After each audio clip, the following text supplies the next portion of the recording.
Hi, thank you for joining me in the Louie file today.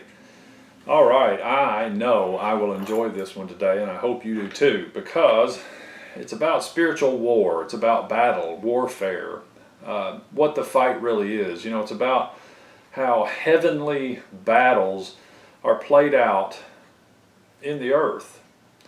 You can't hardly separate these two. God, who is spirit, operates in people. He operates in flesh, human flesh beings.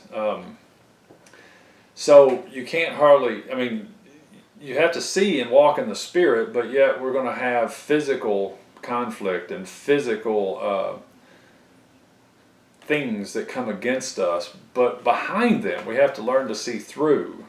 Behind them are spirit battles, and that's what I'm going to talk about today. Some of these for Bible students, these verses I'm going to start with are going to be very common, and I know for me, just to be honest with you, sometimes when I hear these verses spoken by others, I almost tune out because I've heard them so much. I hope you don't do that today, but I'm hoping to show you how these verses, these couple of New Testament verses, work themselves out in an Old Testament story today, of a very familiar story about David and Goliath. But before we get there, let me just read these couple of verses to set up the point. In Ephesians 6, verse 12, a familiar verse to Bible students, here's what it says. Ephesians 6:12 says, "For our struggle is not against flesh and blood, but against the rulers, against the powers, against the world forces of this darkness, against the spiritual forces of wickedness in the heavenly places." So, I think the King James says, "We wrestle not." So he said our real struggle is not against flesh and blood. Our real battlefield is not me against you, you against me. It's not a human versus human battle. But when we don't have the insight to see that, we tend to see other people, and they might be enraged with us. They might be accusing us. They might be condemning us. They might be laughing at us, mocking us. Who knows what they might be doing? And if we're not careful, we will see at them instead of through what's really going on. Jesus one time, Peter, Jesus was telling the disciples what was going to happen to him. He was going to be arrested, mocked, and lied about, and eventually crucified. And Peter says, "Oh no, Lord, that'll never happen to you." And so Jesus turned and rebuked Satan, but he was pointing and talking to Peter. He says, "Get behind me, Satan." What? Because you don't have the things of God in mind. What? See, he knew, he's looking at Peter, but he understood where that really came from was Satan. See, Jesus knew how to see through things to the real core issue and the real origin of the solution or problem. And that's what we have to learn to do. So that's what I'm hoping you'll see today.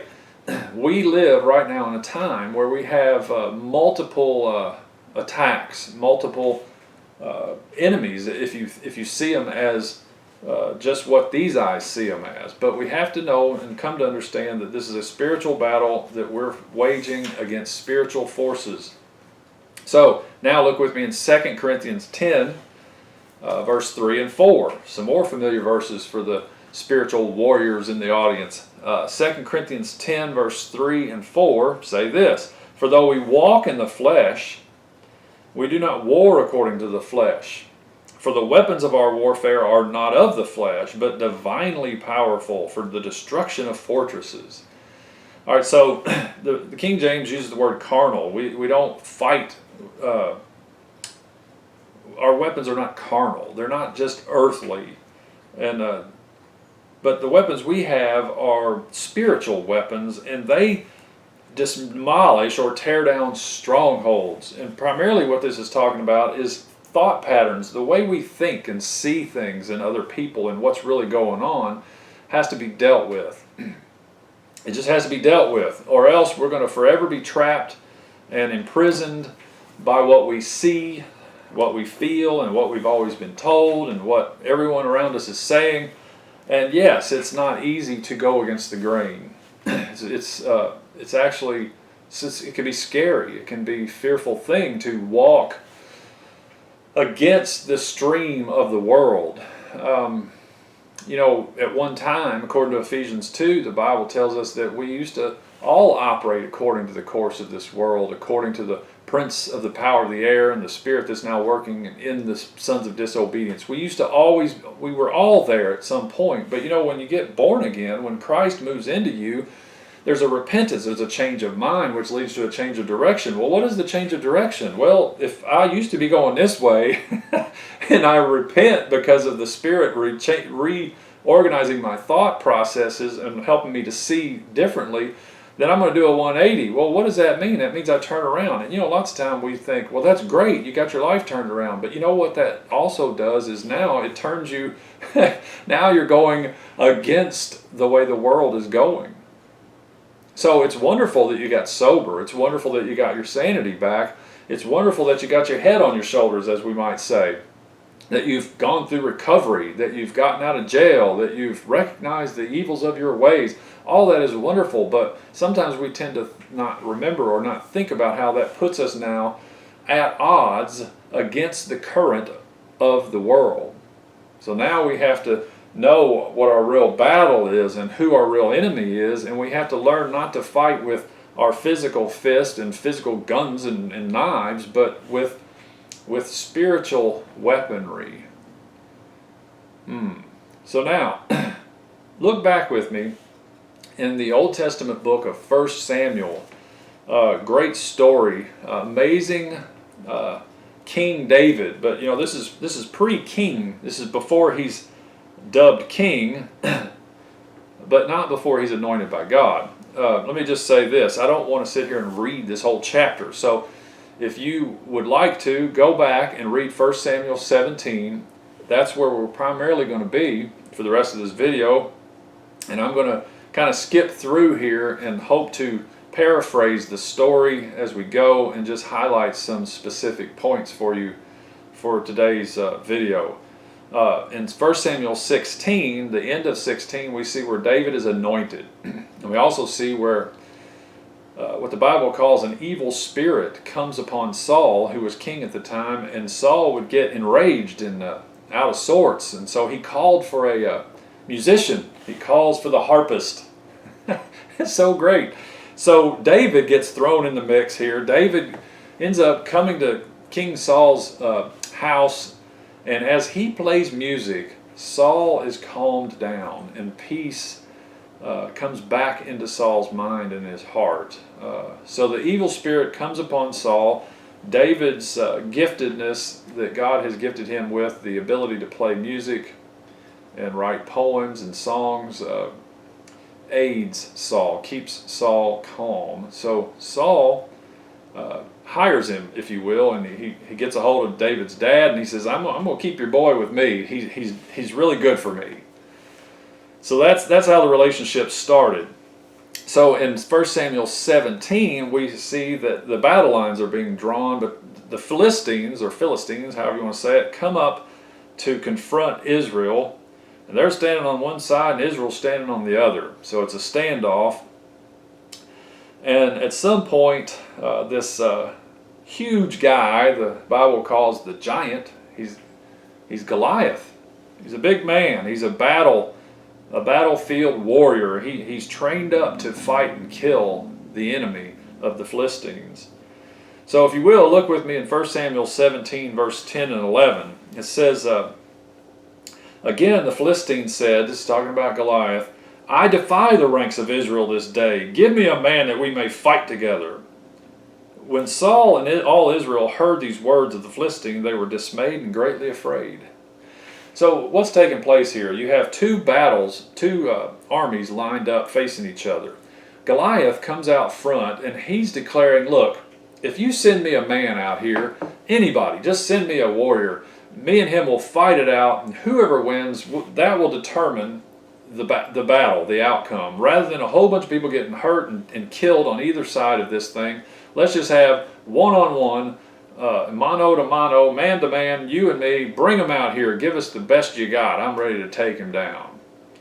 So when he's out here saying this, Saul, who's king, he's there at the battle lines, and he's looking at his warriors, and all of the warriors, and Saul, and everybody hears this giant screaming, bring me a man, bring me a warrior, bring me an opponent. And look at the response. It says that they were dismayed and greatly afraid. This is the first weapon that Goliath brings out. He brings out intimidation. He brings out loud, boisterous, and fearful.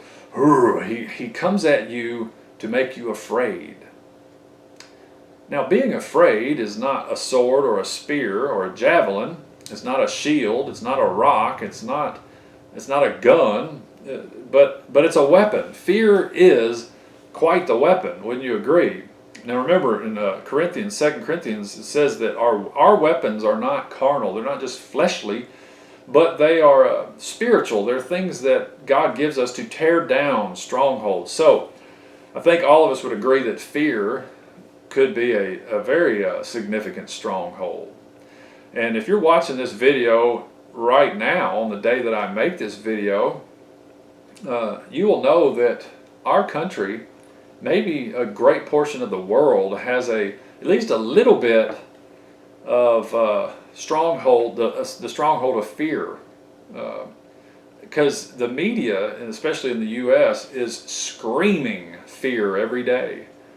And then along with that fear comes bullying.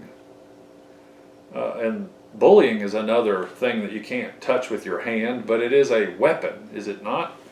And that's where we're going to see in this story with David and Goliath that fear, this bullying produces fear. And it immobilizes these warriors, these people that were trained to fight. So Goliath defies God's people, and they're greatly afraid. They're dismayed, confused, fearful. They don't know what to do, how to deal with this enemy. So now we jump ahead a little bit, a few verses into verse 14 and 15. Well, let me just say this. David had some other brothers, and they were warriors. They were up there on the front lines here. So Jesse, David's father, gives David a job to do and takes some stuff, some food and refreshments to his brothers on the battle line. So in 1 Samuel 17, 14, and 15, we read this. David was the youngest. Now the three oldest followed Saul. But David went back and forth from Saul to tend his father's flock at Bethlehem. So, and then verse 16, the Philistine came forward morning and evening for 40 days and took his stand. So he is taunting, bullying, and producing fear in Israel. Every day for 40 days, Goliath comes out and goes, "Where's your man? Bring him out here." And he's a big, tall, intimidating figure. He's huge. By these eyes, he looks unbeatable. So David's the youngest, and he's a keeper of the sheep, is what the Bible tells us. So we have his brothers who are trained military warriors on the front line facing the enemies of Israel. And meanwhile, little David, I think the Bible is trying to say he's not that significant of a character here. He keeps sheep. He's not an expert. He's not trained in warfare. He's just the ordinary, average guy.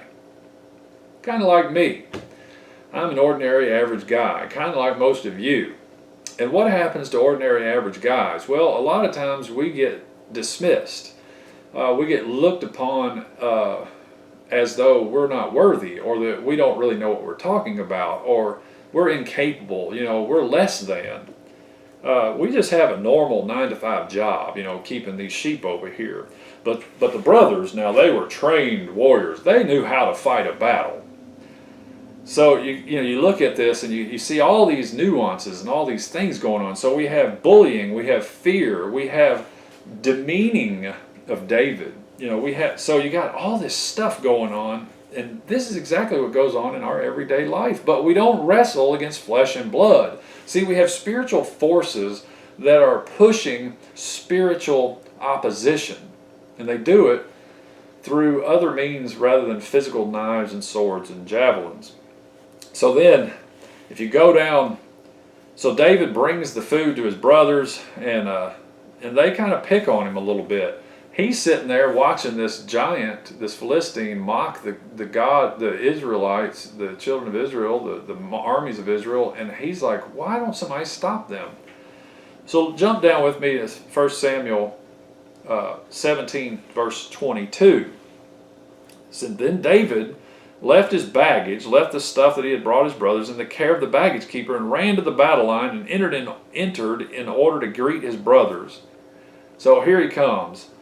Verse 23, as he was talking with them, behold, the champion, the Philistine from Gath, named Goliath, was coming up from the army of the Philistines, and he spoke these same words, and David heard them. So he's coming out again to taunt them, but this time David is there to hear it. Verse 24, when all the men of Israel saw the man, they fled from him and were greatly afraid. When you are taunted day after day, when you have been pumped with fear by way of news, newspapers, internet, social media, your workplace, and every place you go to shop, wink wink if you know what I'm trying to tell you here.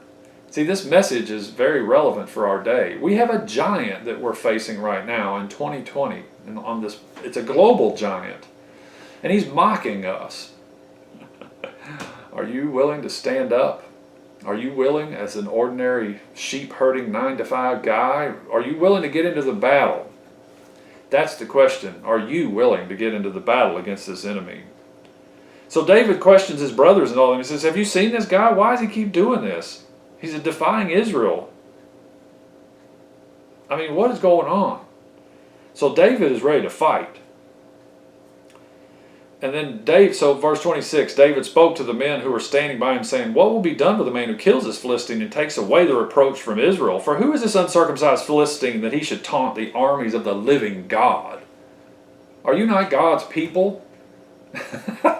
Why do you let this meathead come up here and taunt you? Why do you let this enemy that is spewing fear and that people are just bullying you and intimidating you and making you less than, why are you letting that defy the imagers of God? The living God lives inside of you. Why don't you stand up to them? Why don't you stand up to this enemy? Wow. Look at verse 28. Now Eliab, his oldest brother, heard when he spoke to the men, and Eliab's anger burned against David. And he said, why have you come down, and with whom have you left those few sheep in the wilderness? How about that? See, he's demeaning David. He's like, who are you to come tell us how to fight this enemy? You're just a common guy. You don't know what you're talking about. You're not an expert in the field of this battle. How many experts you've seen rolled out on the television lately? I know your insolence and the wickedness of your heart, for you have come down in order to see the battle. You just want to gawk at what's going on. But David said, what have I done now? Was it not just a question? Then he turned away from him to another and said the same thing, and the people answered the same thing as before. Oh my gosh, so David is just trying to bring a logical, rational question into play. But you know what? When you're ate up with fear and you've been bullied for 40 days straight, when someone tries to bring reality to your situation, you just push it away because you're living in your emotions now. And you've lost your ability to reason and to think logically about the situation that you're facing. Oh my gosh, this is exactly what we're seeing every day in our world that is battling this microscopic enemy who is defying our way of life every day and defining our way of life every day. So the brothers demean David and they make him feel less than or insignificant. Look at verse 33. Jump down to 33. Then Saul said to David, you're not able to go against this Philistine to fight with him, for you are but a youth, while he has been a warrior from his youth. He's saying, you don't have the goods, David. You don't know what it takes. You don't know what you're talking about here. But David, verse 34, said to Saul, your servant was tending his father's sheep when a lion or a bear came and took a lamb from the flock. I went out after him and attacked him and rescued it from its mouth. And when he rose up against me, I seized him by his beard and struck him and killed him. Said, you're not talking to an average little sheep herder here, Saul. Your servant has killed both the lion and the bear, and this uncircumcised Philistine will be like one of them, since he's taunted the armies of the living God. Wow, so this little harp-playing, sheep-herding, poem-writing young man is now in the face of the king of Israel, and he's saying, get out there, we could take this guy. See, when I'm watching the sheep, a lion took some, a bear took some, but you know what? By the power of the living God in me, I went and got that sheep back. I stood up to whatever the enemy was. I was not going to be bullied or intimidated by them, and I'm not going to be intimidated by this giant that we have in front of us today. Not going to be. Not going to do it. Not going to be intimidated by him. I am here in the name of the God of Israel, the Lord of hosts. It just gets you fired up. So David remembered all the ways that God had delivered the sheep and himself from these enemies before, and he's like, this giant's going to be the same exact way. So then what happens? Well, Saul just finally determines, you know what, I'm going to let you go at it, David, if that's what you want to do.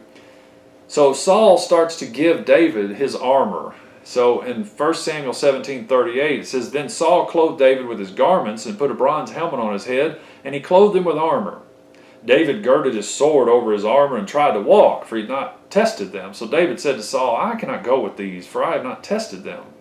He's like, I can't live in your armor. I can't go to battle in your armor. Verse 40, he took his stick in his hand and chose for himself 5 smooth stones from the brook and put them in the shepherd's bag which he had, even in his pouch, and his sling was in his hand, and he approached the Philistine. See, Saul, you're not facing the enemy, and now you're trying to tell me how to face the enemy. You're supposedly the one in charge. You're supposedly the one that's the expert and knows what you're doing, but you're quaking in fear because you've been bullied, and you have taken the fear, and you won't even go confront this enemy at all. You won't do it. You're living in fear. And yet now you're trying to tell me how to fight this battle. You're trying to give me your covers, your weapons, your armor. You're trying to tell me what to do about this enemy. And I'm telling you, I can't operate the way you want to operate. I got to operate the way God leads me to operate. And that might mean I'm covered. That might mean I'm not covered. But don't get on to me about how I fight this battle. I know how to fight this battle. So he goes in with a sling. He goes in by faith that God has rescued him from the mouth of the bear and the lion, and he will provide and prevail with this giant standing before him. He couldn't fight in the traditional manner. So then look at verse 42. He stands in front of Goliath, and then it says, When the Philistine looked and saw David, he disdained him, for he was but a youth and ruddy with a handsome appearance. So now Goliath's going to have a go at him. See, he's been intimidating the armies of Israel, the experts, this whole time. And they're just cowering in fear. They don't know what to do. So now he's going to start talking smack to David. And David's like a young, strapping young guy, but he don't have what it takes to take me out. He's not educated in the ways of battle the way I am. So Goliath looks down with disgust on David. So look at verse 45. He says, Then David said to the Philistine, You come to me with a sword, a spear, and a javelin. These are carnal weapons. But I come to you in the name of the Lord of hosts, the God of the armies of Israel, whom you have taunted. So David, look at that. So David has switched it now. He's saying, look, you come at me with physical swords and spears and javelins, and you have been taunting. Really what you've been doing is you've been taunting the Lord, not just these men or me. See, this is a spiritual battle, and God is the one that you've been defying, not just some people in armor or not in armor. See, it's really the Lord's battle here that we're talking about. Look at verse 46. This day the Lord will deliver you up into my hands, and I will strike you down and remove your head from you, and I will give the dead bodies of the army of the Philistines this day to the birds of the sky and the wild beasts of the earth, that all the earth may know that there is a God in Israel. That's so great. So Goliath comes at him with physical weaponry, but David stands opposing him in the name of the Lord of hosts. Because David knows it's not just a physical Goliath he's against, but Goliath doesn't know that it's not just a physical David that he's against. Remember when Peter was chastising Jesus and he told him, Get behind me, Satan. See, Jesus looked at Peter and knew who was behind that. David is doing the same thing. He's looking at Goliath, and he knows it's not just this one physical man he's in battle with. And he also knows that that man is not just opposing little old sheep herding David, but he's opposing God himself. Wow. Lord, I pray that we have eyes to see this today. Look at verse 47. Verse 47. And all this assembly may know that the Lord does not deliver by sword or by spear, For the battle is the Lord's, and he will give you into our hands. The battle is the Lord's. We're facing the Lord's enemy, but it's really the Lord in us who is operating against that enemy. And we have to know that our weapons are not carnal. And really, underneath it all, the enemy's weapons are not carnal either. Because see, the battle is on a spirit plane.